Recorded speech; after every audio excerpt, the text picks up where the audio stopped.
Good morning, dear students. I am Mandakini Dubey from NIT Polytechnic. We will start with our unit number 4, topic 4.2.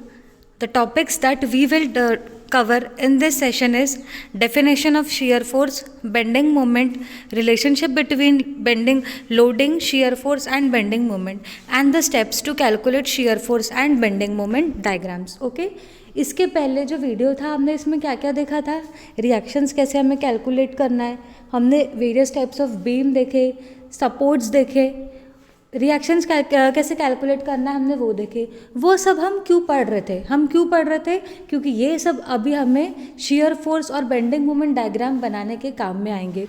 वो चीज़ के लिए ही हमें छोटी छोटी चीज़ें थे वो हम सीख रहे थे। ठीक है, अब हम देखेंगे कि कैसा होता है। Learning outcomes achieved during the session. Interpret the given types of support and loads.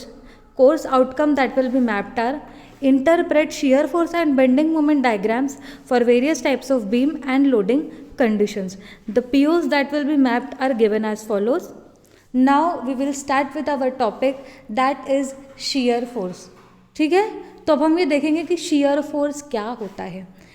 इसके पहले भी मैंने आपको इंटरैक्टिव क्लास में बताया था कि shear force क्या होता है कि नहीं, कि जब एक बीम है, क्या बोला था हमने कि डेफिनेशन से हम स्टार्ट करेंगे कि shear force at any cross section of the beam is the algebraic sum of all the vertical forces of the beam। यानी इसका क्या मतलब है कि जब हमें कोई भी बीम का shear force निकालना है तो उसके लिए हमें क्या करना पड़ेगा, वो बीम पर जितने भी वर्टिकल फोर्सेस एक्ट कर रहे हैं उन सबको हम ऐड करेंगे तो हमें क्या मिलेगा, टोटल shear फोर्स कितना एक्ट हो रहा है बॉडी पे मिलेगा। ठीक है, shear फोर्स क्या होता था हमने देखा, it is a transverse force था ना, कि जब बीम थी हमने कौन सा देखा था कि कैंटिलीवर बीम है, उस पर हमने एक कॉर्नर पे पॉइंट लोड अप्लाई किया तो बीम तो टूटना चाहिए था ना, पॉइंट लोड भले आपने अप्लाई किया ऊपर से, नीचे से हमने सपोर्ट दिया तो हमारी बीम क्या थी, स्टेबल थी। बट कहीं ना कहीं बीच में तो ऐसे पॉइंट आए होंगे ना जहाँ पर बीम ब्रेक हो सकती थी, बट वो ब्रेक हुई क्या, नहीं। क्यों? क्योंकि वहाँ पर shear फोर्स प्रेजेंट था, उसने क्या किया, बीम को ब्रेक होने नहीं दिया। तो आगे भी हम यही कैलकुलेट करेंगे कि shear फोर्स कैसे हमारे बीम के सेक्शंस में डेवलप होगा। ठीक है, अब इसे और क्या बोल सकते हैं कि the shear force at any cross section of the beam is the unbalanced vertical force. Balanced force नहीं है, अनबैलेंस्ड वर्टिकल फोर्स है टू द राइट और लेफ्ट ऑफ द सेक्शन। या तो हम राइट से भी ले सकते हैं या तो हम लेफ्ट से भी ले सकते हैं। ठीक है, अब इसके बाद क्या आया, साइन कन्वेंशन। साइन कन्वेंशन कैसा, जैसा हम लेते हैं ना अपवर्ड पॉजिटिव, डाउनवर्ड नेगेटिव, वही चीज़ है। अब यहाँ पे क्या बोला है कि an upward force to the left of the section and downward force to the right of the section is taken as positive. इसे सिंपल भाषा में हम समझेंगे तो क्या मतलब है, जब बीम है हम हमेशा लेफ़्ट से राइट में स्टार्ट करते कि नहीं, हम लेफ़्ट से लेके राइट में जाते हैं तो क्या कंसिडर करते हैं, लेफ़्ट से राइट में कि ऊपर जो जा रहा है अपवर्ड पॉजिटिव है और डाउनवर्ड जो जा रहा है वो नेगेटिव है। बट जब हम ऑपोजिट में आएंगे, यानी कभी कभी ऐसी कंडीशंस आएंगी कि हमको बीम को राइट से लेके लेफ्ट में कैलकुलेट करना पड़ेगा, तब वो केस में क्या होगा कि upward will be negative and downward will be positive. Okay, अब नेक्स्ट क्या है, बेंडिंग मोमेंट। बेंडिंग मोमेंट क्या है, जब बॉडी पे मोमेंट एक्ट करती है कि नहीं है, उनको जो बैलेंस करती है चीज़ें उसे बेंडिंग मोमेंट कहेंगे। अब what is bending moment, bending moment at any cross section of the beam is the algebraic sum of moments of all the forces acting on the right or left side of the section। Bending moment क्या है, it is the summation of और it is the addition of all the bending moments जो present है, सारे bending moments जो present है, जब हम इन सबको ऐड करेंगे तो हमें क्या मिल जाएगा, जो बेंडिंग फोर्सेस है जब हम इनको ऐड करेंगे तो हमें क्या मिल जाएगा, बेंडिंग मोमेंट मिल जाएगा कि नहीं मिल जाएगा। अब व्हाट इज साइन कन्वेंशन, इसमें भी वही है, अगर आप लेफ्ट से राइट जा रहे हो तो क्या है, हम क्लॉकवाइज जो था उसको पॉजिटिव लेते थे, एंटी क्लॉकवाइज को नेगेटिव लेते थे। बट जब हम लेफ्ट से राइट में जाएंगे तब हम एंटी क्लॉकवाइज को पॉजिटिव लेंगे और क्लॉकवाइज को क्या लेंगे, नेगेटिव लेंगे। Now we will see the relationship between loading, shear force and bending moment. क्या रिलेशन है इनके बीच का, हमने लोडिंग भी पढ़ा, shear फोर्स पढ़ा, बेंडिंग मोमेंट पढ़ा। तो कहीं ना कहीं तो ऐसा होगा ना कि ये सब जो सारी चीज़ें हैं ये इंटर रिलेटेड रहेगी। तो क्या रिलेशन है इसमें, देखो कि if there is a point load at a section on the beam then the shear force suddenly changes. क्या मतलब है, जब हमारे बीम पे पॉइंट लोड एक्ट कर रहा है, पॉइंट लोड है, सिंपली सपोर्टेड बीम है, उस पर क्या एक्ट कर रहा, पॉइंट लोड एक्ट कर रहा, तब क्या होगा कि जो शियर फोर्स है वो क्या करेंगी, अगर अपनी सडनली साइन चेंज करती है तो क्या रहेगा, बेंडिंग मोमेंट क्या रहेगा, सेम रहेगा। ठीक है, इसके बाद क्या आया कि if there is no load between two points then the shear force does not change, that is shear force line is horizontal. जब हमारे बीम पे कोई लोडिंग एक्ट नहीं करेंगी तो शियर फोर्स क्या रहेगा, कुछ नहीं बताएगा, वो एक हॉरिजॉन्टल लाइन ही रहेगी। ये सब जब हम सॉल्व करेंगे एसएफडी बीएमडी तब और बेसिक्स जो है वो क्लियर होंगे। ये हम थ्योरेटिकली पढ़ रहे हैं चीज़ें ध्यान रखने के लिए।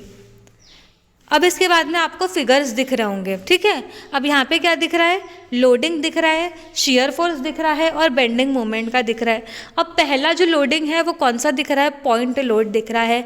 सिंपली सपोर्टेड बीम है, उस पर पॉइंट लोड क्या कर रहा है, एक्ट कर रहा है। तो जब ऐसे टाइप की लोडिंग रही तो शियर फोर्स कैसा रहेगा, हॉरिजॉन्टल रहेगा, मतलब 0 डिग्री बता रहा है वो, 0 डिग्री कर्व है, मतलब हॉरिजॉन्टली प्लेन पे वो ऐसा फिगर आएगा। सिमिलरली हमको ये पता है कि एसएफडी जो रहती है वो लोडिंग कंडीशन से, लोडिंग से 1 डिग्री ज़्यादा रहेगी और बेंडिंग मोमेंट जो है वो लोड शियर फोर्स से 1 डिग्री ज़्यादा रहेंगी, ठीक है। तो जैसे कि ये 0 डिग्री है शियर फोर्स में तो 1 डिग्री इंक्लाइंट, बस 1 डिग्री इंक्लाइंट रहेगा बेंडिंग मोमेंट में, ठीक है। अब दूसरे में क्या दिख रहा है हमको, यूडीएल दिख रहा है, सिंपली सपोर्टेड बीम है और यूडीएल ऊपर से एक्ट कर रहा है, यूनिफॉर्मली डिस्ट्रीब्यूटेड लोड। जब इस तरीके का लोड आया तो हमारा जो शियर फोर्स है वो किस प्रकार का रहेगा, इंक्लाइंट रहेगा, इंक्लाइंट लाइन रहेंगी 1 डिग्री की। और जब बेंडिंग मोमेंट हम ड्रॉ करेंगे तो वो क्या बनेगा, एक पैराबोलिक कर्व, पैराबोलिक कर्व बनेगा जो क्या रहेगा, 2 डिग्री कर्व रहेगा। अब थर्ड क्या है, यूवीएल है, यूनिफॉर्मली वेरिंग लोड। अब इसमें क्या है कि शियर फोर्स जो है वो कहीं ना कहीं क्या रहेगा, पैराबोलिक रहेगा और बेंडिंग मोमेंट जो रहेगा वो क्या रहेगा, क्यूबिक कर्व में रहेगा, ठीक है। अब हम क्या देखेंगे, relationship between shear and rate of loading. अब ये क्या रहेगा, दिया है dF/dx is equals to W। इसका क्या मतलब है, ये हमको एक रिलेशन दिया है कि dF/dx will be equals to W। इसका ये मतलब है कि the rate of change of force with respect to distance, जो भी चेंज हो रहा है force with respect to distance वो किसको इक्वल रहेगा, it will be equals to the intensity of loading, okay. अब इसके बाद है shear force and bending moment diagrams. अब ये क्या है, a shear force diagram is that which shows the variation of shear force along the length of the beam. Shear force diagram क्या है, ये वो डायग्राम है जो क्या दिखाता है, वेरिएशन दिखाता है शियर फोर्स का। शियर फोर्स बॉडी पे एक्ट कर रहे हैं, अलग अलग सेक्शन में क्या एक्ट, मतलब कैसे एक्ट कर रहे हैं शियर फोर्स, उसका क्या रिप्रेजेंटेशन करेगा, डायग्राम में करेगा, ठीक है। उसके बाद है bending moment. A bending moment diagram shows the variation of bending moment along the length of the beam. मतलब जो जो पॉइंट पे बेंडिंग मोमेंट एक्ट कर रहे हैं वो हम काय में दिखाएंगे, डायग्राम में दिखाएंगे। कौन दिखाता है, शियर फोर्स डायग्राम और bending moment diagram. SFD and BMD are done proportionately, ठीक है। अब इसके बाद आएगा the following points should be kept in mind while drawing SFD and BMD. जब हम एसएफडी और बीएमडी ड्रॉ करेंगे तो कुछ बेसिक चीज़ें हैं जो हमें ध्यान में रखनी होगी। Which are they, first of all basic SFD and BMD is equal to the span of the beam.